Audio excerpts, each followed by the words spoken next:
we're going to switch to English because we have two speakers through Skype. One is from California, and the other one is based in Colombia. So we'll start with Chris Messina.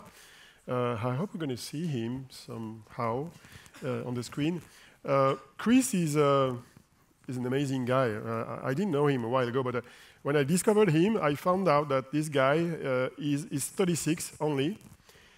Hi, Chris. And he has a resume of a 50-year-old guy. I mean, when you look at what he's done, he worked with Firefox on identity. He worked with Google on developer relations. He didn't work for Twitter, but he invented somehow, and he will explain how, the hashtag. Everybody knows that. And then he's also an open source advocate, so that's all his life. He worked also for Uber, and he's going to talk about this. And by the way, he invented the barcodes. You probably know this formula. So it's a long time ago when those open places started to show up before YC, before accelerators, and so on. So Chris, welcome. Welcome to Paris. Can we hear you? Thank you. Yes, can you hear me? Oh, yes. I got just some lip sync issue with your image, but it's not a problem. So okay.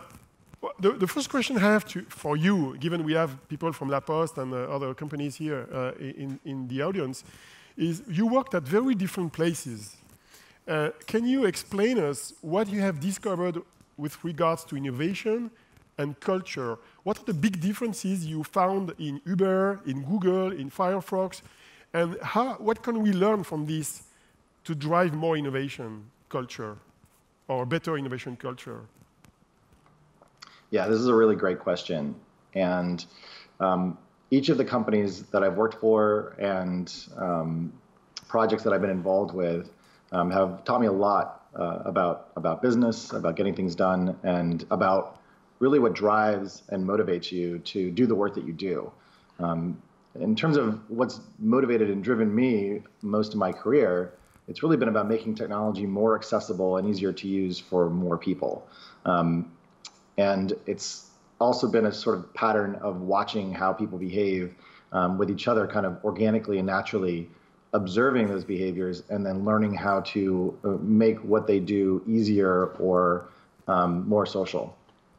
So, for example, working with Mozilla and launching Firefox, this is in 2004, so quite a while ago. At the time, and actually, one of the things that's actually very interesting, I think, now that I'm thinking about it in terms of this question, is what you're fighting against and what you're fighting for. In the case of Mozilla, they largely existed, on the one hand, of course, to make the web a better and more open platform. And that was what drew me to them way back 10 years ago. But they also, a lot of the reason why people got involved was to take on Microsoft, frankly. There was a moment in time when open source was thought of as being communist and anti-capitalist. And of course, people who worked on open source projects knew that that was not quite the full story. So when we rallied around to launch Firefox, one of the reasons why people were so excited was to take down, Big Brother, or like the man, Microsoft. And so that created a really great kind of team spirit with a very focused effort. In a similar way, or perhaps, actually this is in a different way, Google is one of these places that has understood that one of the great benefits of computers is to make information more accessible to more people. I mean, that is its mission, to organize the world's information and make it usable and accessible. And as long as Google is kind of doing its own thing and being quirky and weird, it tends to do pretty well. A project that I worked on when I was at Google was called Google+. And it was largely, I would say, motivated by a fear that Facebook was going to eat its advertising business. And you can sort of think of that time period because, I was there from the founding days of Google+, that it was an effort that didn't come from like a typical spirit of Google to sort of make the world better and more open and more connected, which is actually more Facebook's mission. But it was really driven by competitive threat. And in that case, I don't think that Google was very focused on innovation. In fact, it sort of took a page out of Microsoft's playbook to imitate its competitors, to add more features, and to sort of use a playbook from the past. And I think that as a result, Google Plus didn't quite succeed in the way that it could have. And then my final experience at Uber, which was just last year, Uber had more of that sort of original Google essence to it in that it knows what it's doing. Of course, it's moving very quickly. It's a very competitive, very fierce place. And it's, of course, changing a lot of things in the real physical world. And as a result, the company is organized to, one, move very quickly, and then two, to actually decentralize a lot of power and control down to the city teams, which is very different than Google, which centralized a lot of things. So in each of these iterations of these companies, I suppose it's worthwhile to think about the timing, the context, who they identify as their biggest threats or competitors, and how they actually organize themselves around a mission that people decide that they want to pursue. Would you say that this culture is very formalized and defined, or is it kind of fuzzy and it's changing, morphing every year as the company grows? Yeah. So this is also really interesting in terms of, I would say, comparing Mozilla, which had a very open, I would say more fuzzy kind of culture. On the one hand, very inclusive, but on the other hand, from a cultural perspective, didn't quite know how to communicate, I think, its core sort of values that helped it be productive to the people that worked on the project. In other words, because it focused so much on volunteer efforts, people had to decide that they were motivated intrinsically to contribute. And in contrast, Google and Uber both, I would say, focus a great amount on making their culture clear, on continuing to revise and edit it. What's interesting about, or one of the sort of fascinating things that I found about Google is that even though it has a massive code base, lots of technology, in some ways it's rewriting itself every 2 years. In fact, engineers are coming in and constantly tinkering on every piece of Google's source code, but it's also open to tinkering with its, I think, cultural code. It has some very clear values, principles. These are written down, they're adhered to.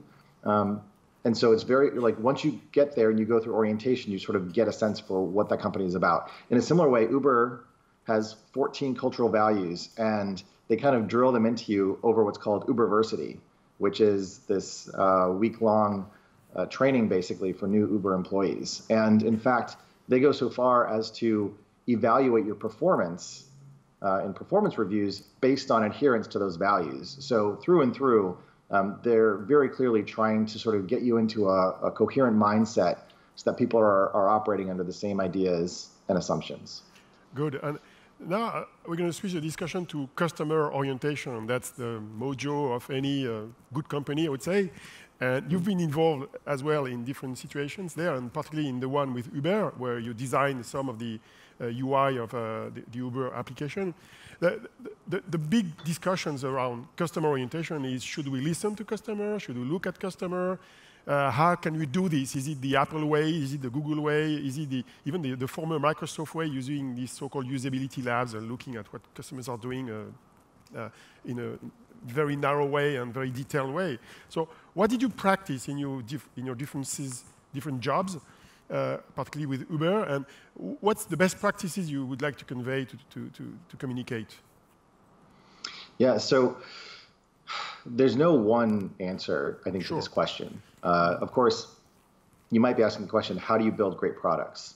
Sure. And there is a mix that's necessary of customer insight, customer understanding, relating to your customer, knowing and understanding the time and the moment in which you exist. If I were to take this in a different direction, when I proposed the hashtag in 2007, I was just a user of Twitter, an early user of Twitter. And many of us who were early on the platform wanted Twitter to be more useful.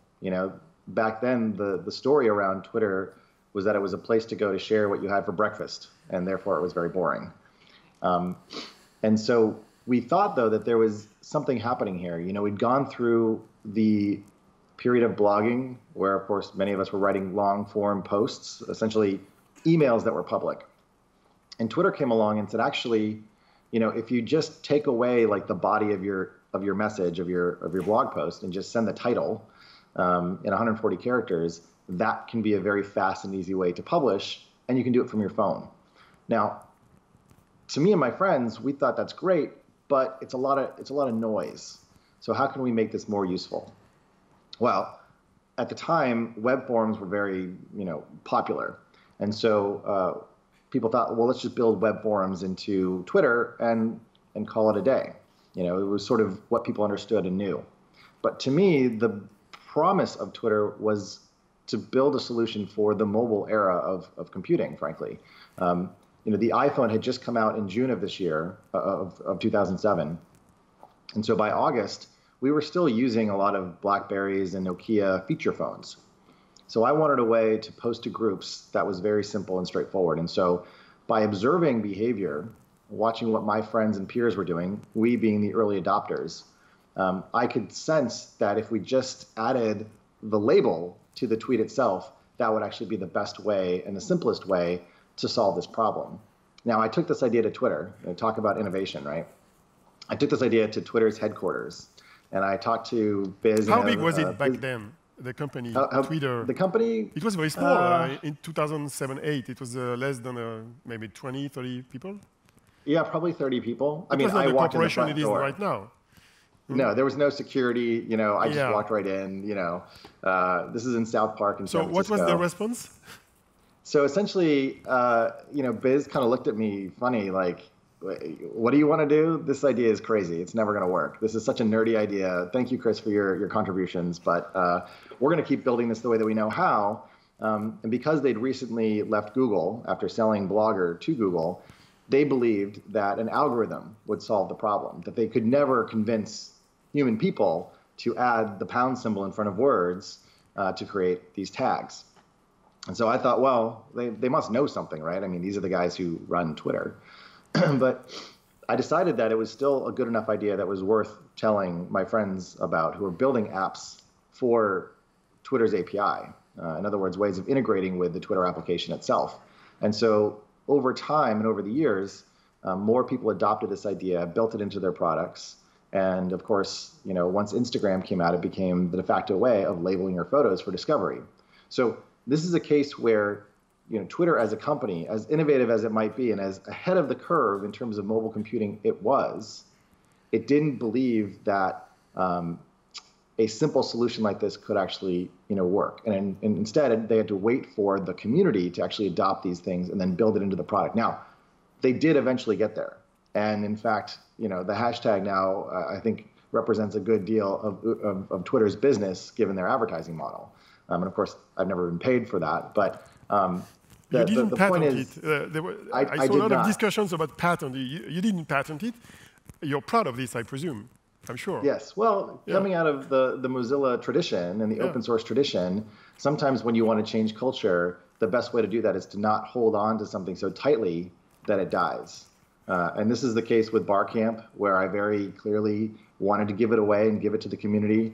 When we started co-working here in San Francisco, which also has caught on, the idea was to build an open source model for getting people together in physical spaces because I frankly wanted this network to exist in the world and I didn't want to have to own and run it.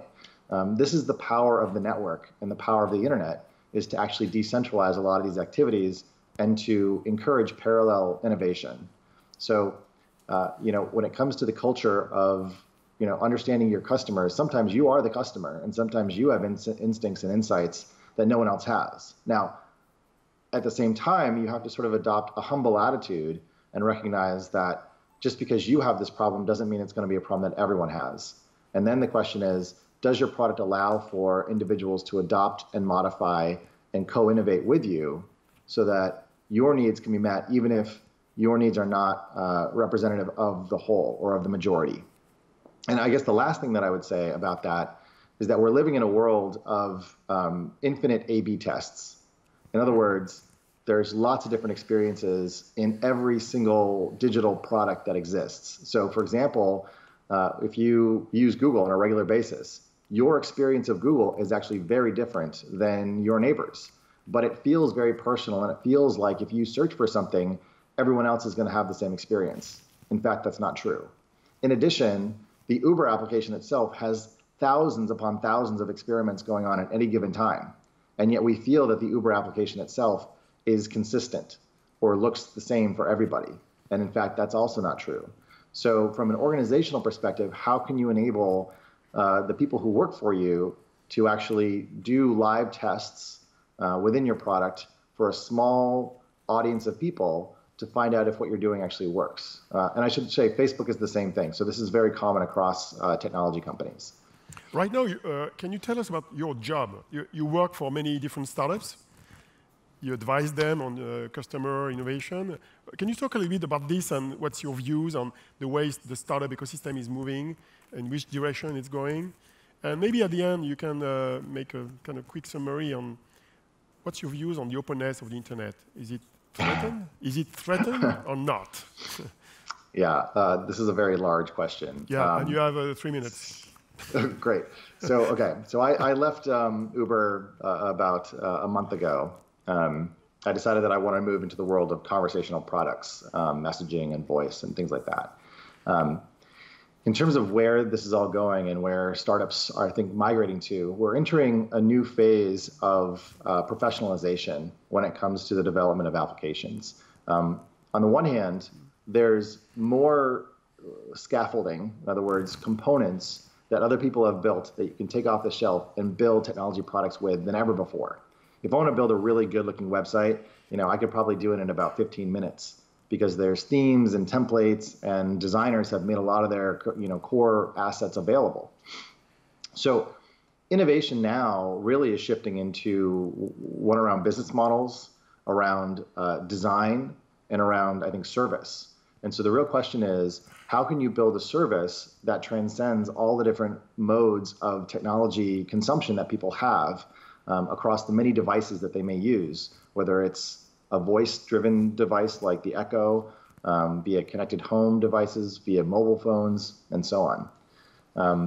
So I think that's kind of exciting and interesting, and also means that there's going to be a different set of people who are participating in constructing those products. In terms of the future of the open web, I'm both optimistic and terrified. Obviously, we live in a very challenging time. The leadership around the world is being changed because the benefits of technology have not actually filtered out as broadly as they may have. And so one of the requirements, I think, of the generation of people who have been building these technologies to do next is to find ways of actually including more people in the benefits of technology and providing new opportunities for them to be engaged and to do meaningful work. Because if that doesn't happen, then we have a potential chance to slip backwards in time. And I think that would actually be bad for all of us, including the open web. Okay, so we're going to see what happens with net neutrality, at least from the US standpoint. We're going to try to have a couple questions from the room. We have 2 minutes for this. I don't see any on the screen here, but if somebody wants to ask anything, you're free. Emily has a question? Otherwise, I have questions, but maybe you have questions. No? Oh, God. That's not possible. If you want to be anonymous, you can use the screen we have here. This is the application. So if there is no question, I will ask you one on, again, on net neutrality, and on, particularly on openness. If you look at what large companies are doing, I mean, not the large, the Google, the Apples, and the Amazons of the US, but if you look at large companies do today, have you observed some best practices in open innovation that drives your attention? I mean, from large American companies. I mean, I don't know who else. It can be GE or AT&T. Who is good for that respect in the US, and what best practice can we leverage? Yeah, it's a really good question. And no specific companies, beyond the ones that you mentioned come to mind. Not to say that there aren't any. But what I'm noticing again, as we sort of exit a period of time where basic technology could be considered sort of innovative. In other words, you could do open innovation where you make available a public API and then you hope people build some apps, right? So that was kind of platform. Create a so-called platform. And so what I learned, I think, working on Uber's developer platform and Uber's API over the last year, is that we're again shifting into a mode where it's not enough to just say if you build it, they will come. I think increasingly, if you want to create an innovative platform, you really have to actually work to create really good guidelines, clear sort of objectives, design guidelines, and to give people a lot more, I think, direction in terms of where there might be some opportunities to innovate. Now, I'm looking at what Amazon is doing with their Alexa platform, and I see a lot of interesting, promising stuff happening there. Now, that's because voice computing is relatively new in terms of developers being excited about this new interface. So in their case, they're partnering, for example, with Techstars, which is an accelerator, to try to motivate people to build applications with some institutional support.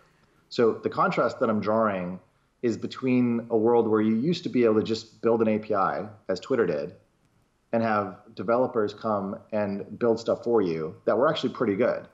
Nowadays, I think consumers are so used to having really well-designed, really good products that are very thoughtfully executed, that there needs to be more partnership engaged with between the companies that are offering these platforms and the people who are building on them. Now, you can go to universities and places like that and try to make things happen there.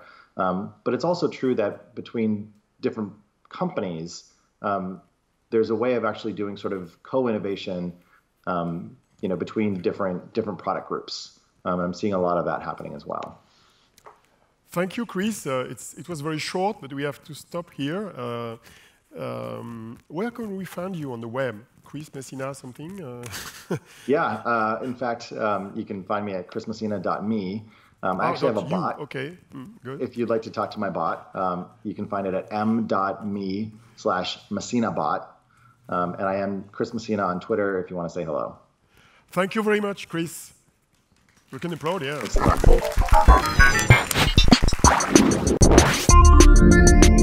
Thanks.